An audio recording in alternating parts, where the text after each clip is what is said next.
সত্যি মানতে হয়। আজকের আমার ভাইকে, ওইদুল ভাইকে মেরে আজকের কিছুক্ষণের মধ্যে কেসটা ঘুরিয়ে দিয়েছে। জানে যে আমরা ফেঁসে গেছি, তাই এনাদের নাটকটাই দেখুন, প্রথমে ভিডিওটি দেখুন। আমাদের আজকে আমাদের পাগলা হয়েছিল, আমাদের অঞ্চলে একটা আছে আইএসএফের নেতা পাগলা, সে আমাদের প্রিয় নেতা মাননীয় শওকত মোল্লার নামে বিশ্রী ভাষায় উল্টো বলা বলেছে। বলার পরে আমাদের তৃণমূল কংগ্রেসের কর্মীরা ওই বুথে কানাডাঙ্গা বুথে আমাদের রাকেশ আছে মেম্বার, তিনি গিয়ে প্রতিবাদ করে যে তুমি একজন এমএলএ সাহেবের নামে বারবার সাহেব বলছো না। বলার পরে ও বাইরে থেকে কিছু সন্ত্রাসে যারা ক্রিমিনাল তাদেরকে নিয়ে ওর বাড়িতে বোম মেশিন নিয়ে ওরা মদত হচ্ছিল, মজুত করছিল, যাতে একটা এলাকায় সন্ত্রাস সৃষ্টি করা যায়। এবং আমাদের কর্মীরা তারা মাথায় বসেছিল, তারা পার্টি অফিসে বসেছিল, তারা অতর্কিতভাবে তাদের উপর হামলা করে। আমার 3 জন কর্মী অলরেডি এখানে আমাদের ইনজুরি হয়েছে, তারা আমাদের হসপিটালে ভর্তি আছে, আমরা মেডিকেল কথা এসেছি। এখন আমরা চাই ওইদুলকে এবং যার মদতে হচ্ছে আমাদের ওদের নেতা নওয়াজ সিদ্দিকী, দুজনকে আমরা অ্যারেস্ট দাবি করছি।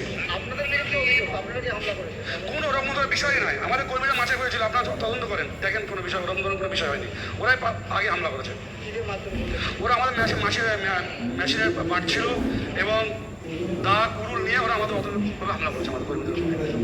আমার নাম রাজু মণ্ডল, ভোগাটি অঞ্চল প্রধানের হাসপাতাল। দেখেছেন যে কয়েক ঘন্টা আগেই আমরা দেখেছি যে নওশাদ সিদ্দিকীর নির্দেশে যেভাবে ওইদুল আমাদের প্রিয় অভিভাবক শওকত মোল্লার নামে কুরুচিকর মন্তব্য, তাছাড়াও যে ভাষা সন্ত্রাস করছে, যে ভাষায় লাগামহীন কথাবার্তা বলছে, সেরকম জায়গায় দাঁড়িয়ে ওইদুল বলে যে আইএসএফের পাগলা নেতা, সে যেভাবে হন্যে হয়েছে এবং হন্যেগিরি করছে, হন্যে কুকুর যেমন মানুষকে কামড়াতে যায়, এরকম একটা পরিস্থিতি তৈরি করেছে আমাদের অঞ্চলে কানাডাঙ্গায়। আমাদের মেম্বার রাকেশ সহ এবং আমাদের তৃণমূল কংগ্রেসের কর্মীরা সেই একটি পুকুর দ্বারা প্রতিনিয়ত তারা বসে, সেখানে বসেছিল এবং তারা হন্যে হয়ে আমাদের অতিরিক্তভাবে কামড়াতে এসেছিল এবং তাদের উপরে আক্রমণও করেছে আমাদের 3টে কর্মীর উপরে। কারোর হাত পেটেছে, কারোর মাথায় মেরেছে, কারোর অতিরিক্তভাবে হামলা চালিয়েছে। প্রিয় দর্শক, আমরা দেখেছি মমতা ব্যানার্জির নাটক। কার্যত যখন ভোট আসে, মমতা ব্যানার্জি কখন পা ভেঙে যাচ্ছে, পা আলকাটা দিয়ে উনি বসে থাকেন, এটা আমি দেখছি। হুইল চেয়ারে উনি বসে থাকেন, আপনারা সবাই জানেন। একটা জিনিস চিন্তা করবেন, তৃণমূল সত্যি নাটক সাজাতেই পারেন। আপনারা এইটুকুই ধারণা করে দেখুন যে ঝানার পিছনে শয়ে শয়ে সিকিউরিটি গার্ড, টানাকে কিভাবে সাধারণ মানুষ আক্রমণ করতে পারেন। দ্বিতীয়ত কথা, কিছুক্ষণ আগে ওইদুল ভাইকে এমন বেধড়ক মারধর করা হয়েছে, ওনার এখন অবস্থাটি দেখুন। কি হয়েছে কদিন ধরে তো আইএসএফ নেতাদের এমনি মারার পরিকল্পনা করছে। বিশেষ করে আমাদের ওইদুল ভাইয়ের উপরে বেশিরভাগ টার্গেট ছিল যে একে জাহানে মেরে দিতে হবে। তো সন্ধ্যে থেকে আমরা যতটা খবর পাই, এর বাড়ির সামনে 10-15-20 জন বেশ বসে থাকে। ওইদুল ভাই, আমি যতটুকু জানি, থানায় জানানোর সত্ত্বেও থানায় এসে ওইদুল ভাই কমপ্লেন করতে বাড়ির সামনে মারা হয় ওকে। ফের কাঁটাডাঙ্গা কিছু দূর বাইকে ওরা আসে 3-4 জন, বাইকে কাঁটাডাঙ্গা রাস্তায় ফেলেও মারা হয়। আমি যখন গিয়ে পৌঁছি তখন যে রাস্তায় লুটিয়ে পড়ে আছে, আমরা সেই অবস্থা তুলে দিয়ে প্রশাসন আশ্বাস দিয়েছে যে কালিমুল একে আগে দিনের কাছা হসপিটালে নিয়ে যা, তারপরে যতটুকু করণীয় আমরা করবো। আমি সেই পুলিশের আশ্বাস, তাদের কথা শুনে কোনো রকম বিশৃঙ্খলা না, কোনো প্রতিবাদ না করে, রাস্তায় না দাঁড়িয়ে আমরা চাইলে পারতাম কাশীপুর থানায় রাস্তা অবরোধ করে আমরা বডি রেখে আমরা করতে পারতাম, ওইদুল ভাইকে রাস্তায় শুয়ে রেখে আমরা আন্দোলন করতে পারতাম। পুলিশকে সম্মান দিয়ে আমরা কিচ্ছু করিনি। ওরা আগে প্রাথমিক স্বাস্থ্য যে ওর পরীক্ষা, যতটুকু রাস্তায় বমি করছিল সেই অবস্থায় আমরা নিয়ে এসেছি এবং কাশীপুর থানার দ্বারস্থ হবো। কাশীপুর থানা কি প্রশাসন ব্যবস্থা নেয় আমরা তারপরে আর্টি কলেজ নিয়ে যাবো। যত আপনারা বুঝতেই পারছেন, এটা রাজনৈতিক চক্রান্ত, যে একাধিকভাবে বাইরের লোক এনে, আমি চাইবো যে প্রত্যেকটা সিসি ক্যামেরা চেক করো, বাইরের লোক যেভাবে ভাঙড়ে ঘুরুঘুরি করছে, একমাত্র আইএসএফ নেতাদের, আইএসএফ কর্মীদের উপরে মারার চক্রান্ত চলছে। তা প্রশাসনের কাছে বারবার আমরা অনুরোধ করছি, আমরা কি আপনাদের কাছে লিখিত দিলেও তো কাজ হচ্ছে না, তাহলে এবার কোথায় যেতে হয় আপনারা বলেন, আমরা সেই অবস্থা সেখানে যাবো, যাতে আমাদের এই নেতাদের সুরক্ষা দেওয়া হয়। টিএমসি নেতারা চক্রান্ত করছে। রাতের অন্ধকারে যারা ন্যায্য খবর তুলে ধরে তাদেরকে রাতে অন্ধকারে আক্রমণ করার চেষ্টা, কি বলবেন? দেখো, আক্রমণ করবা ছাই করো, ভাঙড়ের মানুষ শেষ রক্তবিন্দু পর্যন্ত এই অন্যায়ের বিরুদ্ধে লড়াই করছে, আগামী দিনও করবে। প্রিয় দর্শক, আপনারা দেখলেন আমাদের ওইদুল ভাইকে বেধড়ক মারধর করেছে। উনি একটা কথা বলেছিলেন, আর উনি হক কথাই বলেছেন।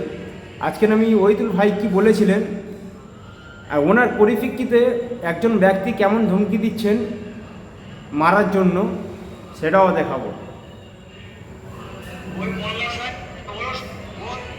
ওই মোল্লা সাহেব বল হারামখোর, ওইসব হলো জারক সন্তান। কিন্তু আমাদের ধৈর্যর বাঁধ এবার ভেঙে যাচ্ছে।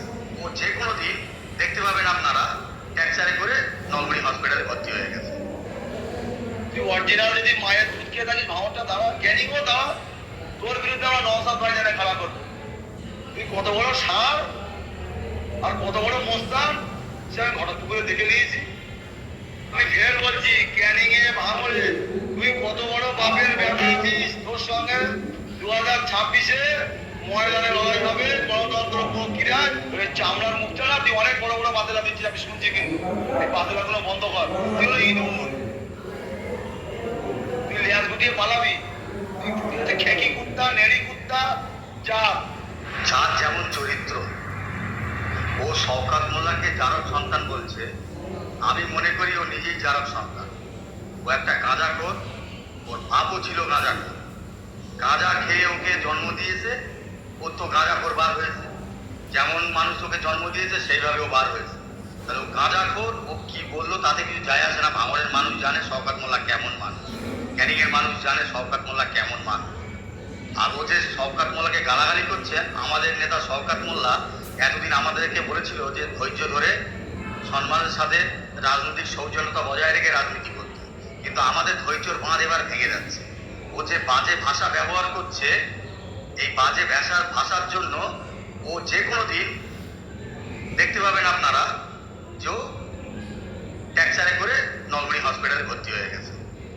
ও যা ভাষা ব্যবহার করছে আর ধৈর্য রাখা যাচ্ছে না।